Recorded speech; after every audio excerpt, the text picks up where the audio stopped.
بسم اللہ الرحمن الرحیم۔ حج کے مسائل جاری ہیں۔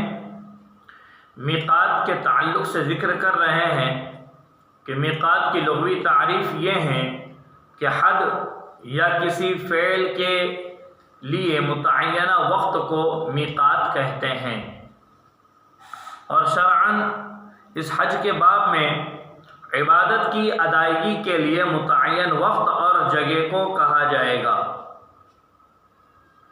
میقات زمانی اور میقات مکانی دونوں ہیں۔ میقات زمانی یعنی حج و عمرے کا وقت، میقات مکانی یعنی جس جگہ سے احرام باندھا جائے۔ اللہ تبارک و تعالی فرماتے ہیں الحج اشہر معلومات فمن فرض فیہن الحج فلا رفث ولا فسوق ولا جدال فی الحج، سورہ بقرہ۔ حج چند مہینے کا ہے کہ حج کے چند مہینے ہیں جو معلوم ہیں، مشہور ہیں، یعنی شوال، ذی القعدہ اور ذی الحجہ کی 10ویں تاریخ۔ جو شخص ان ایام میں حج مقرر کر لے یعنی کہ احرام باندھ لے تو پھر نہ کوئی فحش بات اس کے لیے جائز ہے، نہ کوئی بے حکمی درست ہے، نہ ہی کسی قسم کا جھگڑا اس کے لیے زیبا ہے۔ نہ کوئی فحش بات کر سکتا ہے احرام باندھنے کے بعد، نہ فسق و فجور کر سکتا ہے، نہ کوئی جھگڑا کر سکتا ہے۔ حج کا احرام شوال کی 1 تاریخ سے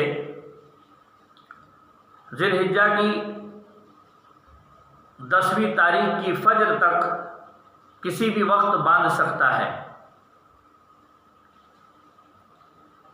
اس کے علاوہ کسی اور وقت کسی نے حج کا یا مطلقاً حج و عمرے کی قید کے بغیر احرام باندھا تو وہ احرام بطور عمرہ منعقد ہوگا، کیونکہ احرام کا تعلق کافی قوی اور شدید ہوتا ہے، لہذا جو احرام باندھا وقت اسے قبول نہیں کر سکتا تو جو قبول کرتا ہے وہی شمار ہوگا، اور اس عمرے سے اسلامی فرض عمرہ ادا ہو جائے گا، چاہے لا علمی میں ایسا کیا ہو یا جان بوجھ کر کرے۔ عمرے کا احرام سال بھر کسی بھی وقت باندھ سکتے ہیں، کیونکہ صحیحین وغیرہ کی روایات میں مختلف اوقات میں عمرے ثابت ہیں۔ البتہ حاجی کے لیے نفر یعنی کہ مینا میں رمی کے اعمال سے فارغ ہو کر چلے آنے سے پہلے عمرہ کی اجازت نہیں ہے۔ فی الحال گرچہ حاجی احرام میں نہیں، لیکن احرام کے احکام کا باقی رہنا احرام کے باقی رہنے کی طرح ہے، اور ابھی تحلل حاصل نہیں ہوا، حج کا احرام نہیں کھلا، تو حج پر عمرہ داخل کرنا منع ہے، اور تحلل کے بعد حج کے بقیہ اعمال کی وجہ سے فی الحال عمرے کے اعمال ادا نہ کر پائے گا۔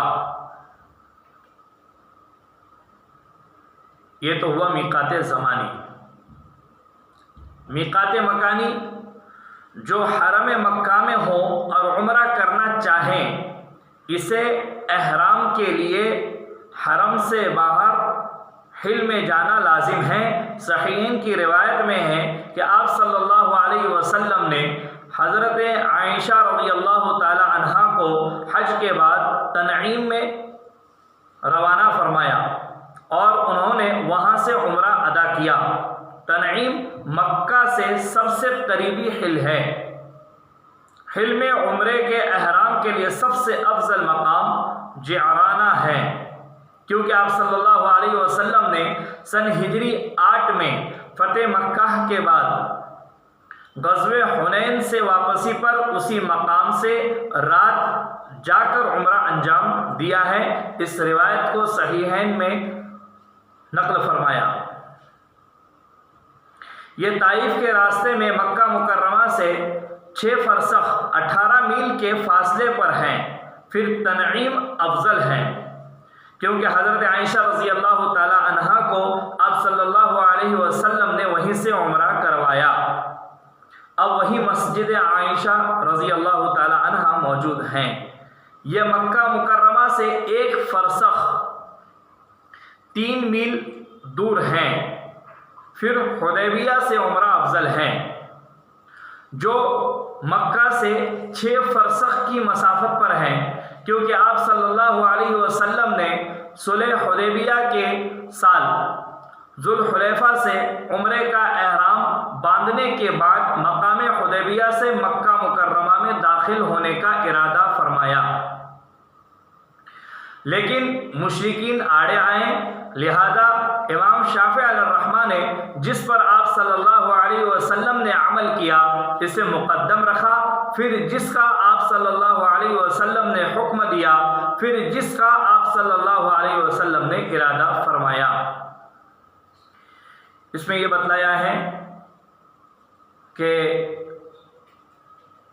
عمرے کے لیے کون سی جگہ، عمرے کے احرام کے لیے کون سی جگہ سب سے افضل ہے۔ تو پہلے مقام جعرانہ، پھر دوسرے نمبر پہ تنعیم۔ مقام جعرانہ اس لیے کہ آپ صلی اللہ علیہ وسلم نے خود وہاں سے احرام باندھا ہے سن ہجری 8 میں۔ پھر مقام تنعیم، کیونکہ حضرت عائشہ رضی اللہ تعالیٰ عنہ کو وہاں سے آپ صلی اللہ علیہ وسلم نے عمرہ کروایا۔ پھر اس کے بعد جو ہے حدیبیہ کو افضل قرار دیا ہے۔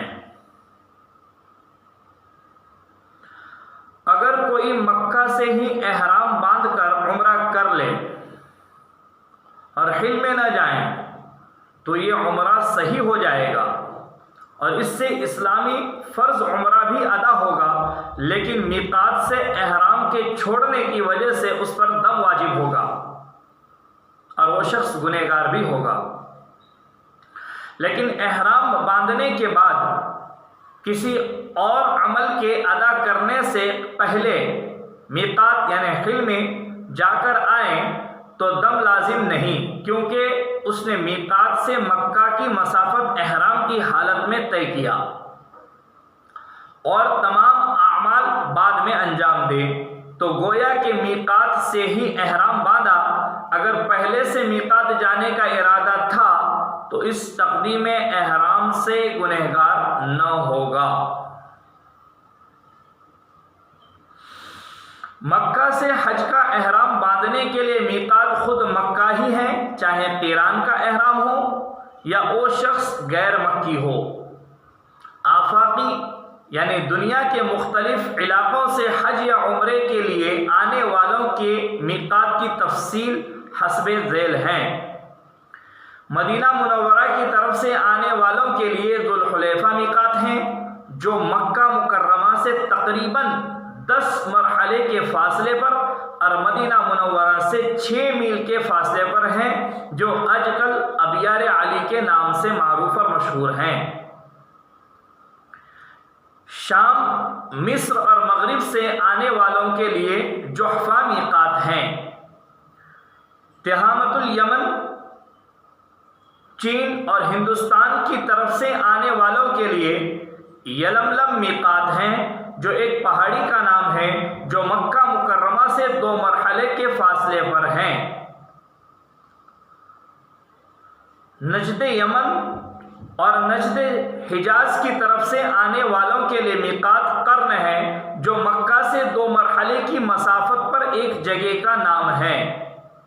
مشرق یعنی عراق وغیرہ کی طرف سے آنے والوں کا میقات ذات عرق ہے، جو مکہ سے 2 مرحلے پر ہیں۔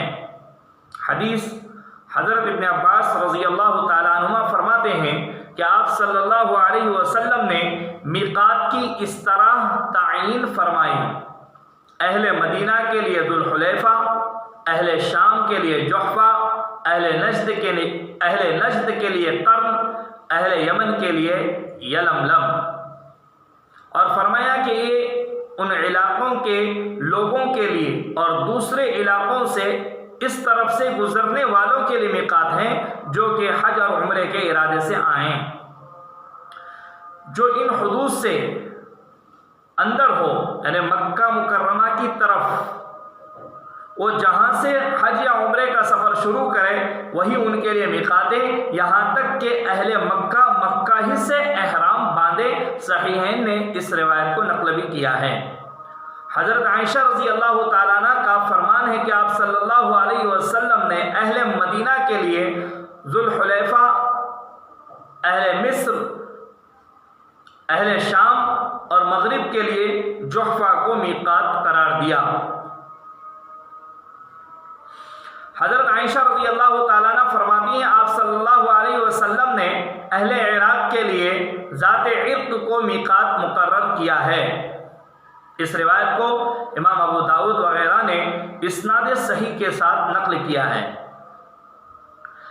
اگر کوئی کسی کی نیابت میں حج کو جائے تو اس نائب بنانے والے کے میقات کا یا اس سے دور جس مقام کی اس نے تعین کی ہو اس کا اعتبار کیا جائے گا۔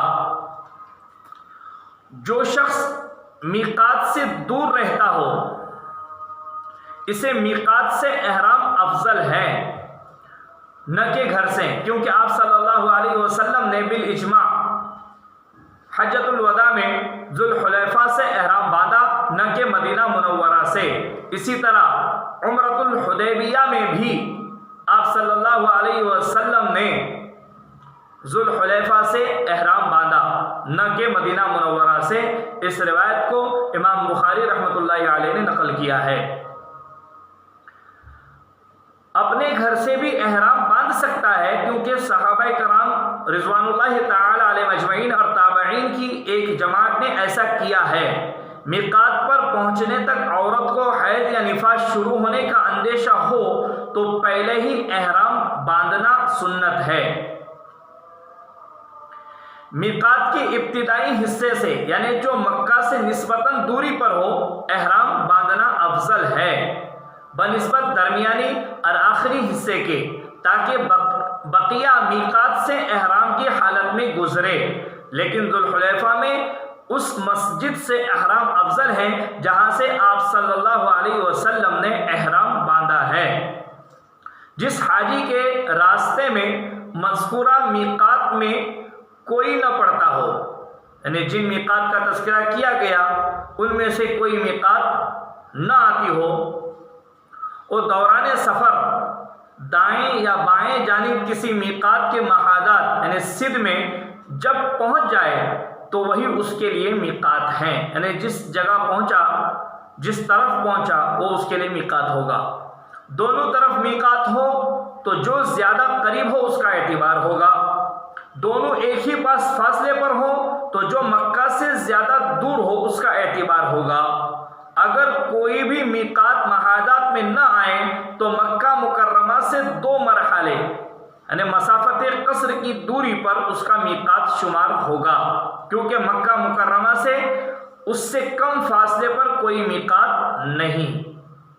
جو شخص میقات سے اندر مکہ کی طرف رہتا ہو اور آگے کوئی اور میقات نہ ہو تو اس کے لیے جہاں سے حج کا ارادہ ہو وہی جگہ میقات ہیں۔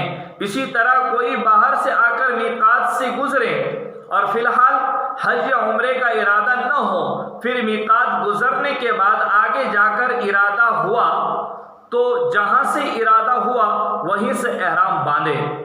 حج یا عمرے کا ارادہ رکھتا ہو اور اپنے میقات سے آگے بغیر احرام کے بڑھ جائیں تو اسے اپنی میقات کی طرف یا اسی مسافت کے کسی اور میقات کی طرف لوٹنا ہوگا تاکہ وہاں سے احرام باندھے یہ لازم آ جائے۔ اگر احرام باندھ چکا ہے تو اسی حالت میں میقات پر لوٹے۔ اگر کوئی معقول عذر ہو، مثلا وقت تنگ ہو، راستہ پر خطر ہو اور ساتھیوں سے کٹ جانے کا اندیشہ ہو یا پر مشقت بیماری ہو تو واپسی لازم نہیں ہے۔ عذر کی وجہ سے یا بلا عذر واپس میقات کی طرف نہ لوٹا اور مطلقاً عمرے کا یا اسی سال حج کا احرام باندھ چکا تو اس پر دم لازم ہے۔ اسی طرح حج و عمرے کے کسی عمل کو ادا کرنے کے بعد چاہے وہ رکن ہو جیسے وقوف عرفہ یا سنت ہو جیسے طواف قدوم، اس کو ادا کرنے کے بعد اگر لوٹ جائیں تب بھی دم لازم ہے۔ ان دونوں صورتوں میں بلا احرام میقات سے گزرنے کا گناہ بھی ہوگا۔ کوئی لا علمی یا بھول کی وجہ سے بلا احرام میقات سے گزرا تب بھی دم لازم ہے، البتہ گناہ نہ ہوگا۔ حج و عمرے کے کسی عمل کو ادا کرنے سے پہلے ہی لوٹے تو دم نہ ہوگا، اور پہلے سے واپسی کا ارادہ موجود تھا تو گناہ بھی نہ ہوگا۔ یہ تو میقات کے تعلق سے ذکر کیے ہیں۔ دعا گو ہوں کہ اللہ تعالی ہماری ٹوٹی پھوٹی محنت کو قبول بھی فرمائے اور ہم سب کو حج اور عمرہ نصیب بھی فرمائے، اور اس پیغام کو ہم لوگوں تک پہنچائے تاکہ ہر سال حج کرنے والوں کے لیے آسانی ہو اور ہم ان کے ساتھ ثواب میں برابر کے شریک رہیں۔ جزاکم اللہ خیرا فاحسن الجزاء فی الدارین، وآخر دعوانا ان الحمد للہ رب العالمین۔